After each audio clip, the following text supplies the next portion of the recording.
Dengan ini, kekuatanku tak akan tertandingi. Semuanya akan tunduk denganku. Dan di situ, fake aku pun yakin kami semua telah dijebak oleh Ki Sentani dan aku menduga Ki Sentani adalah dukun. Tapi di situ aku heran ya, kenapa cuma aku doang yang nggak terpengaruh sama sekali? Tapi ternyata aku menemukan jawabannya nih. Aku ini ternyata dijaga oleh kakek tua yang bernama Mbah Longsowono yang adalah kodamku.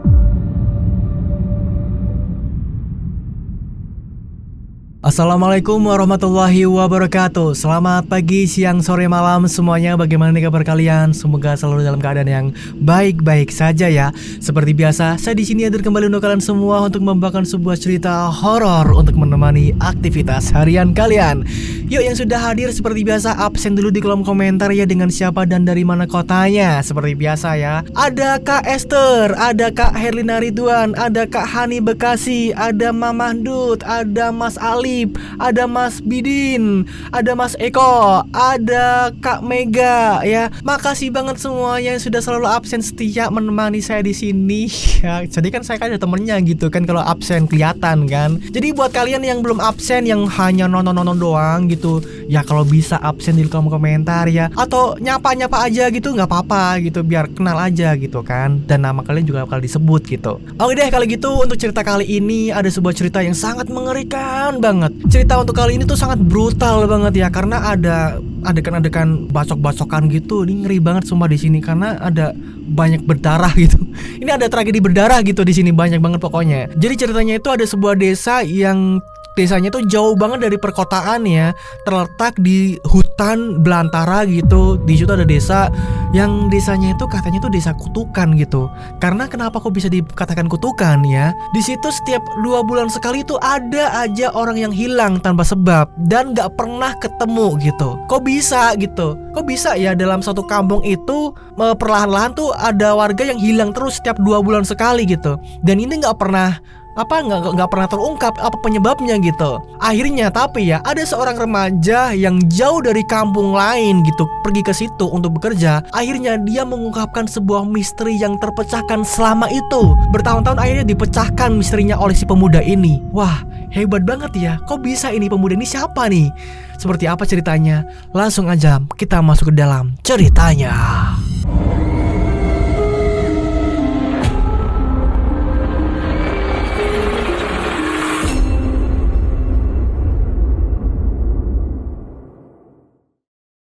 Di tahun 1889 nih, aku nekat pergi dari kampung halamanku sendiri usai ditinggal wafat keluarga, yakni ayah dan ibuku yang baru saja meninggal. Kebetulan sebelumnya aku mendapat tawaran kerja dari seseorang yang tak sengaja aku kenal dari tempat kerjaku di pasar pas aku lagi kerja sebagai kuli panggul. Orang itu menawarkan untuk menjadi buruh tani namun di luar daerah nih, dan menjanjikan diriku dengan tempat tinggal gratis di sana dan bahkan dengan nominal bayaran yang besar waktu tahun itu. Aku pun minat dan orang itu menuliskan alamat dan rute menuju ke desa yang dimaksud orang itu di sebuah kertas sobekan lusuh, dan aku pun menyimpannya. Dan kinilah aku sekarang yang sedang berada di dalam bus patas menuju ke daerah yang dimaksud dan meninggalkan rumah kosong di desaku. Mungkin aku akan pulang jika sudah banyak uang ya. Penuh sesaknya penumpang di dalam bus itu nggak membuat antusias aku untuk tiba di desa itu menurun, dan untungnya kala itu aku dapat tempat duduk jadi nggak perlu capek-capek berdiri. Dan karena masih lama, ngantuk pun melanda dan aku pun tertidur di dalam bus yang sesak penuh dengan penumpang. Dan untuk barang-barang penting telah ku taruh di pojok tempat dudukku, jadi aku nggak khawatir hilang ataupun dicuri. Karena memang sebenarnya juga nggak ada barang bawaan yang penting sih, karena aku hanya membawa bekal seadanya, uang pun nggak seberapa. Setelah berjam-jam lamanya nih, akhirnya aku pun sampai di terminal tujuan, dan setelah itu aku naik becak menuju ke lokasi terdekat desa itu berada. Untungnya bapak-bapak becak tahu lokasi yang aku maksud, dan selama menuju ke tempat itu, bapak-bapak sempat bercakap dikit denganku nih. Lah, masih ini ada keperluan apa toh ke desa itu?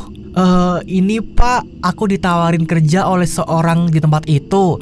Katanya sih bayarannya lumayan. Jadi aku ambil aja Pak. Tapi masnya udah yakin mau ke situ? Lah emang kenapa toh Pak? Sebelumnya maaf yo Mas ya, bukannya maksud saya menakut-nakuti sampean. Saya juga masih belum yakin dengan rumor yang beredar. Hah? Rumor apa Pak? Rumor tentang desa yang mau sampai datengin itu? Gini loh Mas, desa itu penghuninya kebanyakan orang dari luar, kayak sampean, Dan alasannya sama, katanya ditawarin kerja di sana. Desa itu ada di pelosok hutan mas, dan nanti sampean baru jalan kaki menuju ke sana. Saya pernah ke sana 2 kali mas, namun gak pernah ke sana lagi. Capek saya kalau jalan kaki. Kemudian bapak itu bilang bahwa mata pencaharian di desa itu adalah menanam padi dan ubi-ubian karena memang lahan di sana itu subur banget. Dan ada salah satu rumah milik tetua di sana dan sekaligus keturunan pendiri desa tersebut. Dan mereka lah yang memiliki semua lahan itu termasuk tanah sedesa itu. Mereka juga yang membayar semua yang kerja di sana katanya. Dan yang bikin aneh, rumor yang beredar sering adanya orang hilang di sana. Sampai tetua pun bingung apa yang terjadi di desanya. Dan bapak-bapak menduga kalau ada kaitannya dengan makhluk bangsa jin karena lokasi tempat itu dekat dengan hutan. Aku yang menyimak cerita itu pun tiba-tiba merinding sendiri dong. Dalam hati aku berucap, bapak ini ceritanya bener gak sih? Terus gimana kalau aku hilang nanti ya? Namun setelah itu aku mencoba untuk menghilangkan pikiran negatif itu. Aku mengingat kembali niat awalku, yakni mencari kerja di sana, ngumpulin uang dan balik ke desa kampungku berasal. Usai mendapatkan uang yang banyak agar bisa tenang di hari tua kemudian. Nah, aku pun gak langsung mempercayai kisah bapak itu kalau belum tahu sendiri kejadiannya di sana. Namun tetap saja dong, setelah mendengar itu aku juga harus berhati-hati dan waspada. Siapa tahu yang dikatakan bapak itu memang fakta. Dan setelah sampai di lokasi menuju ke desa itu, aku diturunkan di dekat gapura tua dan kata bapak itu aku tinggal mengikuti jalur yang masih bebatuan kasar itu dan nanti aku bakalan sampai di desa tersebut. Ya sudah pak, matur suwun nggih, sudah nganterin saya kemari. Ini pak ongkosnya. Oh iya mas, sama-sama. Pesanku julali yo mas, sampean kudu hati-hati nang kono. Nggih pak, terima kasih banyak pokoknya atas wejangannya. Aku akan ingat itu pak. Mohon doanya saja ya, biar saya nggak kenapa-napa. Aku pun melewati gapura tersebut dan mulai berjalan masuk ke dalam jalanan yang dikelilingi pepohonan. Memang benar kata bapak tadi, kalau jalannya itu jauh banget, bahkan sepi juga nih di sini. Semak belukar di pinggir jalan pun memenuhi jalan seakan tak terawat sama sekali. Dan hawanya ini sangat berbeda, nggak seperti desa lainnya. Nah, singkatnya nih, setelah 20 menitan aku jalan, aku pun menemukan sebuah gapura kuno lagi yang menjadi perbatasan desa dengan jalan yang kulalui itu. Pelan-pelan aku pun mulai masuk nih ke dalam dan melihat beberapa orang yang berlalu lalang di situ. Mereka semua menatap ke arahku karena mungkin wajar ya aku sebagai pendatang gitu. Tiba-tiba aku diambil salah satu dari mereka dan aku pun langsung menanyakan tentang seseorang yang bernama Ki Sentani. Maaf mas, masnya ini mau kemana dan dari mana? Ini mas, saya datang ke sini mau nyari seseorang yang bernama Ki Sentani. Ada urusan apa mas sama beliau? Adalah pokoknya mas. Ya udah, mari ikut aku, biar ku antarkan. Orang itu pun kita sebut saja Rohim nih, dengan senang hati mengantarkanku ke rumah tetua desa itu, yaitu Ki Sentani. Karena memang dia juga kerjanya di situ sebagai bantu dalam ya. Dan ternyata warga juga ramah kepada aku. Yang mengantarkanku juga katanya bukan dari situ, dia perantauan dari daerah lain. Akhirnya saat itu aku diantarkan oleh mereka ke rumah Ki Sentani. Nah, setibanya di rumah Ki Sentani nih, aku pun langsung dipertemukan dengan beliau. Dan Ki Sentani meminta untuk dipanggilkan Rohim. Ayo, mari masuk saja ke dalam. Dan setelahnya dipertemukan semua tuh.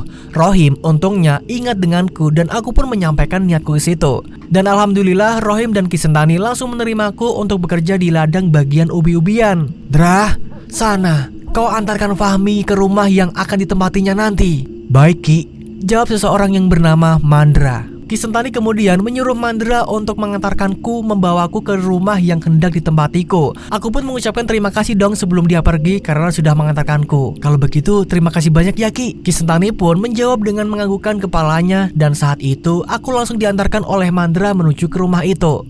Sampailah aku di sebuah rumah gubuk kayu yang sederhana karena memang kebanyakan rumahnya gubuk semua di situ. Kecuali rumah tetua yang lumayan mewah, meski masih dengan kayu sih. Ini rumahnya, silakan istirahat dan bebenah dulu, ucap Mandra nih.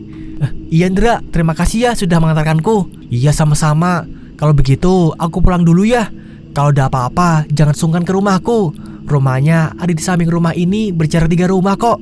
Oh baik Ndra, makasih. Aku pun segera bebenah barang-barang dan satu rumah ditempati satu orang. Dan rumah Mandra ternyata dekat dengan rumahku. Mandra juga bilang nih, kalau misalkan mau masak, katanya aku disuruh mampir ke rumah penyedia sayuran. Dan itu ternyata gratis katanya. Ambil secukupnya untuk dimasak. Dan aku pun paham dong, iya gitu. Oh iya, nanti misal kalau mau masak, kamu mampir saja ke rumahku ya. Di sana sedia banyak sayuran dan itu gratis. Tinggal ambil saja ya. Oh, siap Ndra, siap. Kalau begitu aku pamit ke ladang dulu ya. Oh iya Ndra, hati-hati. Makasih ya sekali lagi. Setelah itu Mandra pun membiarkanku istirahat dan dia lanjut ke ladang nih. Dia juga di bagian ubi-ubian. Sementara saat itu aku langsung bebenah meletakkan barang-barang bawaan dan dimasukkan ke dalam lemari kayu yang tersedia untuk meletakkan pakaian. Dan setelah semuanya sudah selesai, aku memilih untuk tidur saja karena capek dong. Di dalam tidurku kala itu aku bermimpi aneh dan buruk. Saat itu aku yang berada di desa itu sedang berjalan di depan rumah Ki Sentani. Kala itu tiba-tiba aja aku melihat Ki Sentani dari depan rumah kalau dirinya itu sedang melakukan ritual. Nah, karena penasaran, aku pun mencoba menghampiri ke dalam rumahnya itu dan melihat apa yang sedang dilakukan oleh Ki Sentani. Namun, aku kaget banget ketika aku melihat Ki Sentani itu tiba-tiba aja menoleh ke belakang ke arahku dengan tatapan kedua matanya yang tajam. Ada apa kau kesini? Namun saat itu aku diam aja nih, gak bisa menjawab. Dan setelah itu dengan tatapan murka, Ki Sentani seperti tidak suka dengan kedatanganku itu yang telah mengganggunya. Akhirnya saat itu aku pun langsung kebangun dari tidurku. Dan setelah itu aku pun bangun nih dari kasur dan mencoba melangkah menuju ke sumur yang ada di belakang rumah gubukku itu. Karena saat itu kebetulan aku juga ingin buang air kecil nih. Nah, sesamanya di sumur tiba-tiba aja hembusan angin kencang datang yang membuat hawa dingin dan aku merinding. Segera aku pun langsung buang air kecil tuh. Akan tetapi saat itu aku yang sedang buang air kecil nih, tiba-tiba aja aku mencium bau busuk yang sangat menyengat banget. Akhirnya aku pun segera kembali ke dalam rumah. Tapi saat aku berjalan masuk ke dalam rumah, tiba-tiba aja aku dikejutkan dengan suara langkah kaki yang ada di belakang aku. Serak, serak, serak. Aku pun langsung menoleh ke belakang dong. Tapi setelah itu aku nggak lihat ada apa-apa di sana. Sesaat kemudian setelah aku sudah membaringkan tubuh di atas kasur, tiba-tiba aja aku mendengar ada suara teriakan yang terdengar. Tapi saat itu aku mencoba untuk nggak menghiraukan hal itu karena pikirku itu suara orang yang sedang bercanda aja tengah malam. Akhirnya aku pun langsung mencoba untuk memejamkan mata berharap untuk segera tidur. Nah, singkat cerita nih, keesokan harinya aku pun langsung diajak Mandra untuk pergi ke ladang. Pagi itu Mandra menghampiri rumahku untuk berangkat bareng ke ladangnya. Fahmi? Mi. Saat itu aku segera sarapan singkong rebus dan segera aku menghampiri depan menemui Mandra. Ayo Mi, berangkat ke ladang sekarang. Oh ya bentar, aku ambil cangkul dulu ya. Saat itu aku pun langsung beranjak ke belakang rumah untuk mengambil cangkul yang akan dibawa ke ladang. Nah setelah itu, aku dan Mandra pun berjalan kaki menuju ke ladang yang letaknya nggak terlalu jauh. Saat kami sedang berjalan menuju ke ladang itu, kami pun bertemu dengan warga yang lain nih. Dan tak segan kami pun saling menyapa mereka yang juga sangat ramah banget. Beberapa saat kemudian kami pun juga akhirnya sampai di ladang itu. Setelah itu aku pun langsung melakukan pekerjaanku untuk mencangkul tanah. Sesekali Rohim ini mengecek para buruhnya dengan orang-orang yang bekerja di dalamnya Ki Sentani. Seperti biasa, siangnya mereka pun istirahat, dudukan sambil ngeteh dan makan siang bareng karena memang sudah disediakan nasi bungkusan tuh. Lelah dan capek, ya tentu saja. Karena sesuai angan-anganku, ternyata memang benar kalau lahannya itu luas banget. Aku pun ditanyai Mandra nih, apakah aku betah? Ya aku pun betah-betah aja jawabnya gitu kan. Dan setelah rehat, kami pun lanjut lagi sehingga barulah nanti pukul 3 sore kami pulang ke rumah masing-masing. Gimana Mi? Apa kamu betah tinggal di sini? Iya betah Kondra. Nah setelah rehat selesai, kala itu kami juga mulai bekerja kembali nih. Tiba-tiba aja ada salah satu pekerja di sana merasakan pusing banget dan kunang-kunang hingga akhirnya dia pun ambruk pingsan di ladang itu. Bruk, tolong, tolong, tolong. Ada yang teriak-teriak begitu juga nih. Hingga akhirnya aku dan yang lainnya pun segera menghampiri dan melihat apa yang sebenarnya terjadi. Setelah itu pekerja yang pingsan itu pun langsung diangkat dan dibawa ke gubuk untuk disadarkan nih. Ayo bapak-bapak, angkat. Nah saat itu wajahnya itu terlihat sangat pucat banget seperti orang yang sudah meninggal. Dan juga tubuhnya ini sangat dingin banget gitu. Ada yang bawa minyak kayu putih nggak? Nggak ada ya? Ada apa ini? Ada apa ini? Ini Pak Husen pingsan. Oh ya sudah, bawa saja ke rumahnya Ki Sentani sekarang. Baik Pak. Akhirnya saat itu sebut saja kita Pak Husen nih ya, diangkat dan dibawa menuju ke rumahnya Ki Sentani. Para warga pun pada melihat saat Pak Husen hendak dibawa ke rumah Ki Sentani tuh. Nah beberapa saat kemudian Pak Husen pun sampai di rumahnya Ki Sentani dan Pak Husen direbahkan di dalam kamar yang sudah disediakan khusus. Setelah itu para pekerja pun langsung disuruh untuk langsung kembali bekerja lagi. Kalian semua sekarang kembali saja ke ladang. Akhirnya aku dan yang lainnya pun manut aja nih dan kembali ke ladang. Sedangkan Ki Sentani dan Rohim langsung menutup semua pintu rumahnya itu. Dan Ki Sentani langsung menyuruh Rohim untuk menyiapkan semuanya. Siapkan semuanya. Baik Ki. Kala itu Rohim menyiapkan beberapa sesajen dan juga kemenyan dan dibawa masuk ke dalam ruangan itu. Setelah itu Ki Sentani langsung membakar kemenyannya dan dia mulai berkomat kamit membacakan mantranya. Sesaat kemudian Ki Sentani menaburkan beberapa kembang 7 rupa di atas tubuhnya Pak Usen. Namun sesaat kemudian tiba-tiba aja Pak Usen itu sadar. Sontak Rohim pun berancang-ancang nih. Rohim sudah memegang parang di tangannya. Dan saat itu Rohim memberikan parang itu kepada Ki Sentani. Ini Ki parang. Ada apa ini Ki? Tanya Pak Usen nih. Diam! Segera saat itu Ki Sentani langsung menggorok lehernya Pak Usen dengan kejam dan tanpa bersalah serta berdosa. Ih, ngeri banget di sini nih. Darah pun mengucur dan Pak Usen kedua matanya langsung melotot serta lidahnya menjulur ke depan. Tubuhnya langsung terbujur kaku dan baunya membusuk. Cepat ambil karung, kata Ki Sentani kepada Rohim nih. Segera saat itu Rohim pun langsung mengambil karung yang ada di belakang rumah. Setelahnya Ki Sentani dan Rohim pun bekerja sama untuk menggotong tubuh Pak Usen dan dimasukkan ke dalam karung itu. Wah, ternyata kejam banget sih di sini nih, psikopat ya Ki Sentani itu. Dan setelah semuanya selesai, Rohim dan Ki Sentani membawa karung itu ke belakang rumahnya yang memang luas dan ternyata tempat itu adalah tempat pembuangan mayat. Kemudian setelah dibuang di belakang rumah, mereka kembali masuk ke dalam nih. Anehnya selama ini gak ada yang curiga dan mengetahui sama sekali. Loh kok bisa ya? Ternyata selama ini Ki Sentani itu sudah melakukan pembunuhan kepada para warga di desanya untuk menambah kesaktian ilmunya itu. Oh, jadi warga itu ternyata bukan hilang ya, tapi meninggal. Dan meninggalnya ini dibunuh oleh Ki Sentani ya. Kok gak ada yang curiga ya?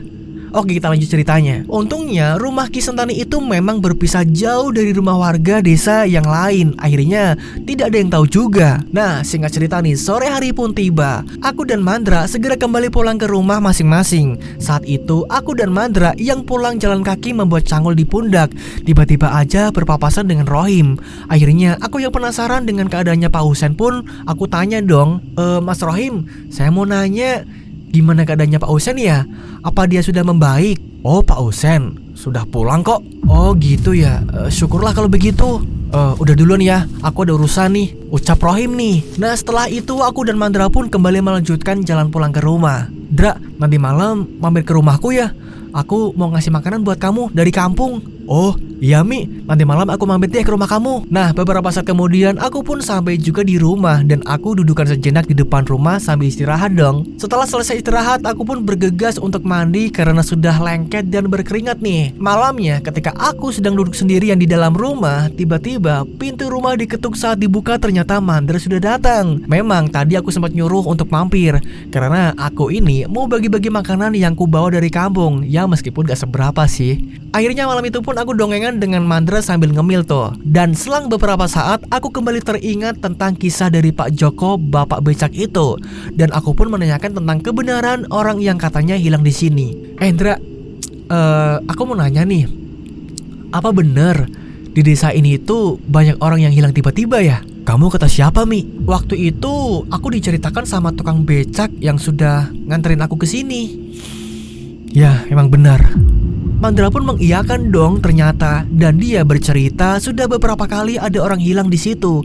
Bahkan tetua desa nggak tahu apa penyebabnya. Dan menurut perkiraan Mandra, selama 2 bulan sekali pasti ada saja yang tiba-tiba raib nggak jelas. Dan itu terjadi di pertengahan bulan tanggal Jawa. Mandra cuma mengingatkan kepadaku nih, kalau di waktu-waktu seperti itu jangan sering-sering keluar rumah. Iya benar Mi, memang setiap 2 bulan sekali pasti ada aja yang hilang gak jelas. Dan itu terjadi pertengahan bulan di tanggal Jawa. Makanya nanti kamu di tanggal-tanggal segitu jangan keluar rumah ya, jangan sering-sering lah. Aku pun hanya mengangguk paham mendengar penuturan Mandra. Dan karena sudah larut malam nih, Mandra pun akhirnya pamit dengan membawa beberapa camilan yang ku kasihkan. Namun setelah Mandra beranjak pergi nih, samar-samar aku melihat seseorang berjalan membawa sebuah penampan menuju ke arah ladang. Namun aku gak tahu siapa itu. Aku pun memutusin untuk ya tidur aja lah. Dan singkat cerita nih, keesokan harinya pun aku mendapati semacam beberapa sesajen di beberapa tempat ladang. Menurut penuturan warga yang lainnya nih, itu adalah sedekah bumi di situ dan sekalian menangkal bala katanya. Dan aku pun hanya mengangguk aja dan tak banyak kepo lagi. Nah, di suatu malam nih, aku yang kepikiran dengan Pak Husen karena sudah beberapa hari ini gak kelihatan tuh dan gak berangkat kerja. Akhirnya aku pun memutuskan untuk menghampiri rumahnya dong. Nah, beberapa saat kemudian aku pun akhirnya sampai juga nih di rumah Pak Husen. Segeralah aku mengetuk pintu rumahnya. Namun rumahnya itu kelihatan gelap dan tertutup. Sudah beberapa kali aku ketuk pintunya, akan tetapi nggak ada yang membuka pintunya. Tok tok tok tok tok tok. Tok tok tok tok tok tok tok. Kok sepi ya? Gak ada orang apa ya di dalam? Akhirnya saat itu aku mencoba untuk ya pulang aja lah, karena aku udah lama banget tuh nunggu di situ dan gak ada yang bukakan pintu kan. Namun saat aku baru balik badan nih dan melangkah, aku dikejutkan dengan suara pintu yang tiba-tiba aja kebuka sendiri. Kerak. Aku pun langsung menoleh ke belakang dong karena aku kira itu Pak Husen yang buka pintunya. Namun saat itu aku heran nih melihat kondisi Pak Husen yang wajahnya itu sangat pucat banget dan tatapannya datar. Tapi aku mencoba dong untuk menyapanya nih. Pak Husen, gimana Pak? Bapak sudah sembuh? Namun Pak Husen ini cuma diam aja dong, gak menjawab sama sekali pertanyaan dariku. Brak! Tiba-tiba aja aku dikejutkan dengan suara seperti pintu yang menggebrak di depan rumah. Akhirnya aku membalikkan tubuhku lagi, tapi ternyata tidak ada apa-apa.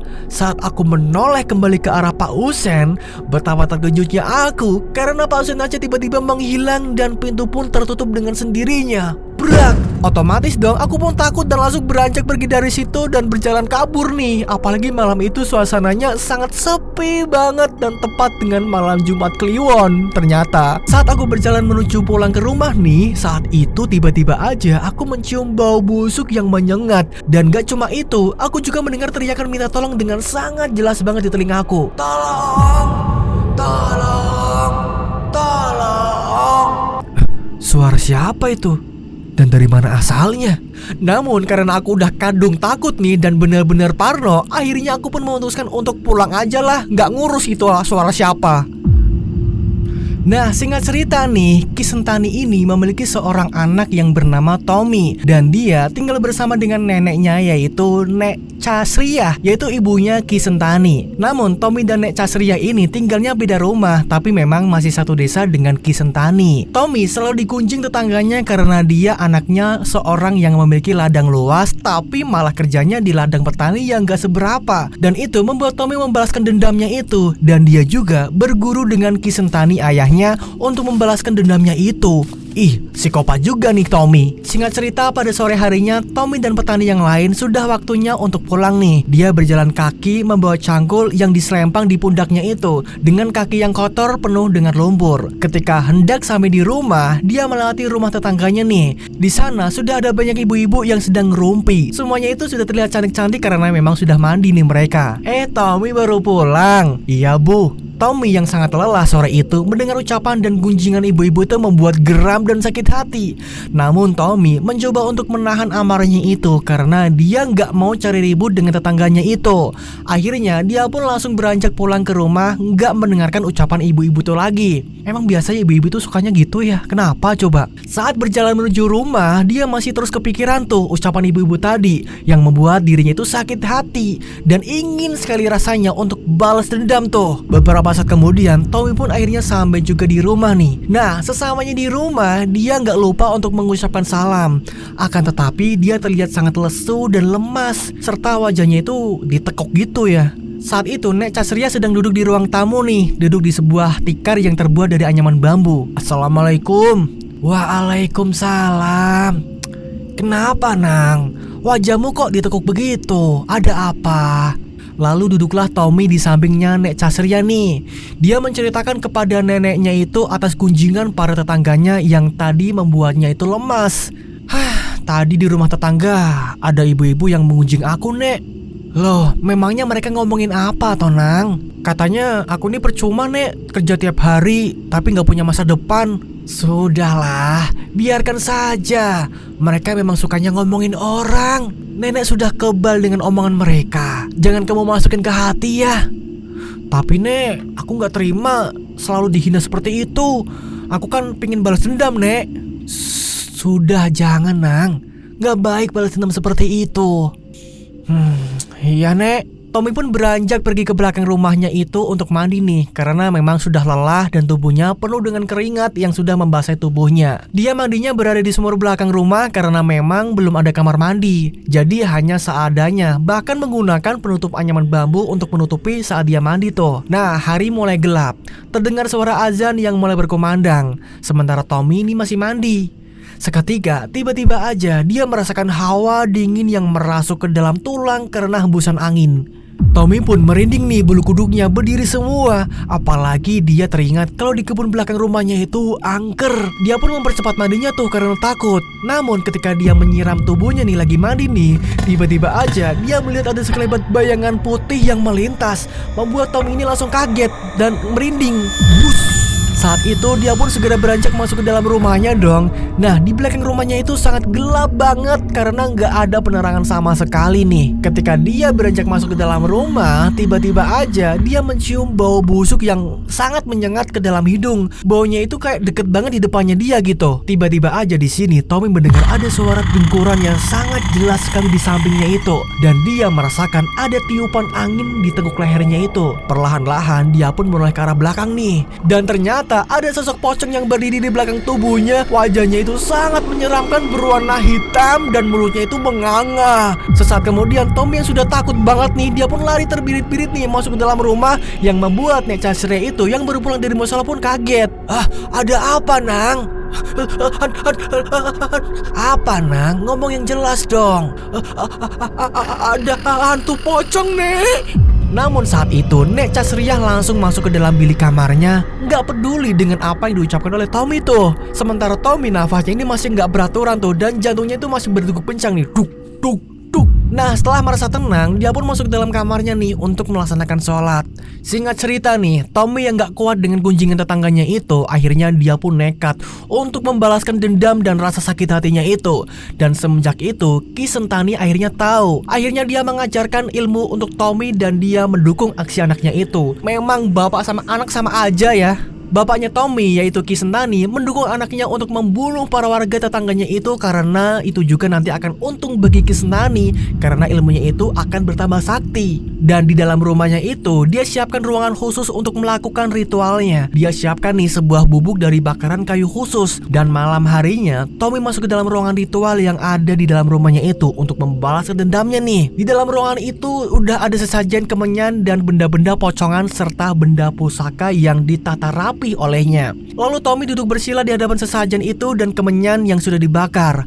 Mulutnya itu berkomat kamit membacakan mantra ajian yang sudah diberikan oleh Ki Sentani. Sementara jari telunjuk tangannya itu memutari atas kemenyan sebanyak 7 kali. Setelahnya dia menyiapkan kayu khusus yang sudah dia cari siang tadi nih. Kayu itu kemudian dioleskan dengan minyak entah apa namanya tuh ya. Dan setelahnya kayu itu diletakkan di atas kemenyan yang menyala. Kayu itu dibiarkan menjadi abu. Hembusan angin kencang masuk ke dalam ruangan ritual yang membuat suasana malam itu sangat mencekam. Saat itu Tommy merapalkan mantra untuk memanggil para demit dan kutukan dengan menjampinya pada bubuk kayu itu untuk nantinya dikirimkan kepada ibu-ibu yang sudah menghinanya dulu. Angin begitu sangat kencang nih, terdengar suara burung yang seram berada di atas atap rumahnya itu. Dan saat itu juga terdengar jendela dan pintu yang terbuka tertutup sendiri. Brak, brak, brak, brak. Sesaat kemudian, kumpulan demit itu pun datang dengan berbagai rupa dan wujud kumpul di hadapannya Tommy tuh. Tommy pun berbicara dengan sosok-sosok itu. Dan saat itu ada sosok genderuwo yang sangat tinggi besar, bulu hitam lebat, gigi bertaring panjang dan tajam. Sosok pocong menyeramkan, sosok kuntilanak, dan sosok-sosok yang menyeramkan lainnya. Setelah sudah berbicara dengan sosok-sosok itu, kemudian mereka pun pergi menghilang dan ritual pun sudah selesai. Kemudian bubuk dari kayu yang dibakar itu dia masukkan ke dalam sebuah kain mori putih yang sudah disiapkan. Setelah ritual yang dilakukannya itu sudah selesai, Tommy pun tersenyum puas nih karena nggak lama lagi balas dendamnya itu akan segera terbalaskan. Setelah ini, rasain tuh ibu-ibu sialan. Berani-beraninya tuh merendahkan aku. Abis ini mampuslah kalian semua. Nah, singkat cerita nih, hari berikutnya sehari setelah Tommy menaburkan bubuk itu di depan rumah target, malam itu hujan yang sangat deras banget nih. Sekitar pukul 10 malam, di rumahnya Ibu Nara, kita sebut saja Bu Nara ya, tiba-tiba aja terdengar suara dentuman yang sangat keras seperti petasan. Saat itu Bu Nara sedang buang air kecil di kamar mandi nih. Buar! Otomatis dong Bu Nara terkejut, dia pun segera keluar dari dalam kamar mandinya itu. Dan malam itu sangat mengerikan sekali, disertai dengan suara guruh guntur petir yang mengkilat. Ketika Bu Nara keluar dari dalam kamar mandi, betapa terkejutnya dia nih melihat suaminya, yaitu kita sebut saja Pak Tono, sudah kerasukan. Wajahnya itu sangat murka sekali ketika melihat Bu Nara. Dia berjalan menuju ke dapur dan mengambil pisau, dan beliau berjalan menghampiri Bu Nara, sehingga Bu Nara pun sangat ketakutan. Pak, jangan Pak, Bapak mau ngapain Pak? Tolong, tolong! Pak Tono berjalan seperti zombie dengan menampakkan pisau tajam yang dia pegang di tangannya itu. Dan itu ternyata nggak cuma terjadi di rumahnya Bu Nara saja, akan tetapi di rumah warga tetangganya yang lain, yang termasuk di rumah ibu-ibu yang suka ngeruming ngegosip dengan Bu Nara. Suaminya ibu-ibu itu yang ada di dalam rumah tiba-tiba aja kerasukan, ada yang mengambil sajam, golok, karena nggak sadar suaminya itu membunuh istrinya sendiri yang sedang tidur lelap. Bahkan anaknya pun dia bunuh dengan entengnya. Tertancaplah sebuah golok pada perut istrinya sehingga mengeluarkan darah yang sangat banyak dan berceceran di spray. Seketika istrinya itu kedua matanya terbelalak. Aduh, serem banget sumpah, di sini ngeri banget, sadis banget pokoknya di sini. Bahkan anaknya yang tidak bersalah itu pun juga dibunuh. Nah, setelah itu si suami ini yang sudah kerasukan itu akhirnya pun bunuh diri dengan menancapkan golok pada lehernya sampai hampir terputus. Aduh, ngeri banget di sini pokoknya. Malam itu pokoknya sangat brutal banget nih. Banyak teriakan-teriakan tuh di situ tuh, membuat para tetangganya yang bukan target Tommy ini, yang sedang tidur lelap pun akhirnya terbangun nih dan keluar rumah semua. Mendengar suara teriakan dari beberapa rumah warga yang sangat mengerikan banget. Semuanya sudah mati karena semua suaminya itu sudah membunuh anak dan istrinya dengan beringas akibat santet kiriman dari Tommy dan demit yang mengerikan dikirimnya. Bahkan seorang ustadz yang ada di desa itu pun langsung ikut berkumpul tuh. Ada apa ini? Ada apa ini? Kita juga nggak tahu Pak Ustadz. Sementara nih di sisi lain, Bu Nara sedang berusaha menyelamatkan diri. Dia berlari di dalam rumahnya untuk menghindari kejaran suaminya itu. Pak, jangan Pak. Karena Bu Nara ini sudah berhasil kabur nih. Saat itu Pak Tono dengan beringas masuk ke dalam rumah dan menghampiri anaknya yang sedang tidur pulas. Bu Nara ingin sekali mencegah suaminya yang membunuh anaknya itu yang ada di dalam kamar. Akan tetapi apalah daya, dia nggak bisa berbuat apa-apa karena dia juga takut. Karena Pak Tono saat itu suaminya itu sedang kerasukan. Bu Nara pun hanya bisa pasrah dan menangis di pojokan bersembunyinya itu. Nah, Pak Tono ini langsung menancapkan pisau tajam di dada anaknya itu, dan seketika anaknya itu meninggal dunia tertancap pisau tajam di dada dengan darah yang mengalir deras membasahi baju dan spraynya. Setelahnya Pak Tono pun pergi ke dalam gudang rumah mencari parang untuk membunuh istrinya yang sedang menjadi incarannya itu. Namun saat itu Pak Jeffrey dan semua warga mengecek satu persatu nih rumah yang terdengar teriakan mengerikan itu, dan para warga sontak terkejut melihat banyak sekali korban dan bekas luka bacokan di kepala. Ih, serem banget pokoknya di sini. Malam itu sangat-sangatlah brutal banget. Pokoknya satu desa itu bener-bener wah, hujan darah, banjir darah ya. Nah, singkat cerita nih, 1 bulan kemudian kita berpindah ke Fahmi lagi ya. Oke, 1 bulan pun lewat dan aku pun mendapatkan bayaran. Dan ternyata benar, di situ aku digaji dengan yang mahal untuk zaman segitu ya. Dan dalam 1 bulan sekali aku melihat beberapa hasil panen diangkut oleh orang-orang dengan gerobak dan dibawanya menuju ke luar desa. Yang di sana udah dinantikan sebuah pickup untuk dibawa ke pasar. Nah, sementara hasil dari ladang langsung dibayar cash oleh supir pickup yang memborong hasil di ladang garapan kami. Dan tibalah di waktu sakral menurut Mandra, yakni pertengahan bulan di bulan kedua. Malam itu ketika aku sedang rebahan belum bisa tidur nih, tiba-tiba aku mendengar seperti ada rombongan yang berjalan bareng dan kelihatan ramai orang. Aku pun penasaran dong dan mencoba untuk menengok dari balik celah dinding gubuk. Aku pun terkejut dong ketika melihat beberapa orang berpakaian seperti prajurit zaman dulu yang banyak banget, dan di depannya itu dipimpin oleh sosok-sosok wanita dengan mengenakan kebaya coklat dengan sanggul di kepalanya itu. Namun wajahnya ini terlihat sangat mengerikan banget tuh. Aku pun ketakutan dong dan memilih langsung lari untuk ke tempat tidur aja nih. Dan di situ aku heran nih, yang aku lihat barusan itu makhluk nyata atau cuma kayak khayalanku saja gitu, atau makhluk gaib gitu yang aku lihat ya. Akhirnya tanpa berpikir panjang aku pun langsung mending turu aja lah. Dan singkat cerita nih, pada paginya aku pun terbangun karena ada kebisingan di luar. Nah akhirnya aku pun keluar tuh menghampiri Mandra yang sudah nimbrung di depan salah satu rumah milik warga. Mandra pun berkata ada yang hilang lagi dan Rohim serta Ki Sentani ada di situ. Mereka mencoba mengecek rumah orang itu. Kemudian setelah itu menyuruh semua warga agar membantu mencari ke seluruh desa dan semuanya pun menuruti itu. Rohim pun menghampiriku dan menjelaskan soal hal begini yang memang belum terpecahkan sampai sekarang dan memohon kepadaku untuk selalu waspada aja gitu katanya. Aku pun mengangguk paham dong dan bersama dengan yang lain mencari warga yang hilang itu. Dan Mandra saat itu sedang berjalan sama aku nih, dan di situ aku mencoba untuk menanyakan untuk bercerita ke Mandra ya tentang kejadian semalam. Namun Mandra justru heran, pasalnya tadi malam dia nggak mendengar ada suara apapun di jam yang aku sebutkan waktu itu. Padahal rumah Mandra ini kan dekatan sama aku nih, otomatis kalau aku misalkan lihat kejadian itu harusnya Mandra itu pun dengar dong ya. Tapi ini Mandra nggak dengar loh. Nah setelah keliling ke sana kemari, warga tersebut pun belum berhasil ditemukan setelah 24 jam nih. Alhasil sama seperti sebelumnya, pencarian pun ditunda dan akan dilakukan di lain hari seperti kejadian-kejadian sebelumnya nih. Nah singkat cerita, tahun berganti nih, 1990, hampir 1 tahun aku berada di situ dan belum pulang sekalipun. Pada suatu malam, ada sosok pria misterius membawa potongan kepala kambing dan sesajen yang biasanya digunakan untuk sedekah bumi. Pria itu berjalan masuk ke dalam hutan dan tiba di sebuah candi kecil tempat peletakan sesajen itu. Pria tersebut kemudian membaca sebuah mantra dan tiba-tiba aja datanglah sosok wanita berkebaya dengan wajah mengerikan, dan sosok itu berujar tinggal 1 tumbal lagi.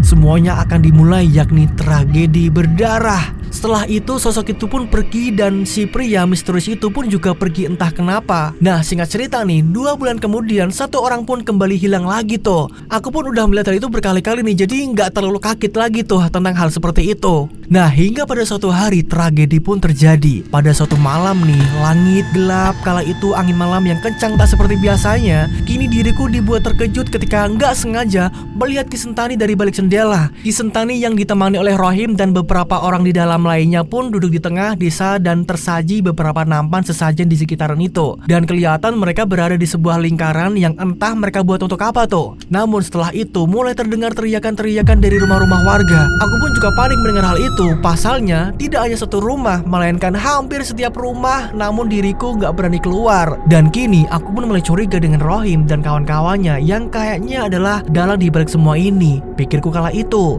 Dan aku nih semakin dibuat terkejut ketika aku melihat orang-orang keluar rumah dan mereka membawa parang di tangannya masing-masing. Dan kejadian setelah itu sungguh nggak terduga. Mereka saling membunuh dengan tragis dan kejam, pala, tangan, kaki pada putus tergeletak bergelimpangan. Mereka ini seperti sedang dikendalikan oleh sesuatu. Dan di tengah ketakutanku itu, Ki Sentani di tengah sana justru bangkit dan berujar, "Dengan ini kekuatanku tak akan tertandingi. Semuanya akan tunduk denganku." Dan di situ, fake aku pun yakin kami semua telah dijebak oleh Ki Sentani dan aku menduga Ki Sentani adalah dukun. Tapi di situ aku heran ya, kenapa cuma aku doang yang nggak terpengaruh sama sekali? Tapi ternyata aku menemukan jawabannya nih. Aku ini ternyata dijaga oleh kakek tua yang bernama Mbah Longsowono yang adalah kodamku. Mbah Longsowono ini tiba-tiba muncul dan mengejutkanku dan menyuruhku untuk segera pergi dari kampung ini. Dengan segera aku pun lewat belakang tuh. Tanpa banyak tanya, meski ketakutan, aku pun bergegas lari dari pintu belakang. Namun hal itu disadari oleh Ki Sentani. Kemudian dia menyuruh beberapa orang yang sudah kerasukan itu yang masih hidup untuk mengejarku dengan parangnya, dan ada juga Mandra di situ. Mbah Longsowono ternyata membantuku dan membuat mereka yang mengejarku beberapa kali terjatuh. Namun Mandra berhasil mengejarku dengan kondisi tangan yang sudah terpotong 1. Darahnya pun bercucuran tuh. Aku pun terkena tebasan sedikit tuh di lengan. Namun setelah itu Mbah Longsowono merasuki tubuhku dan tiba-tiba mengalir energi yang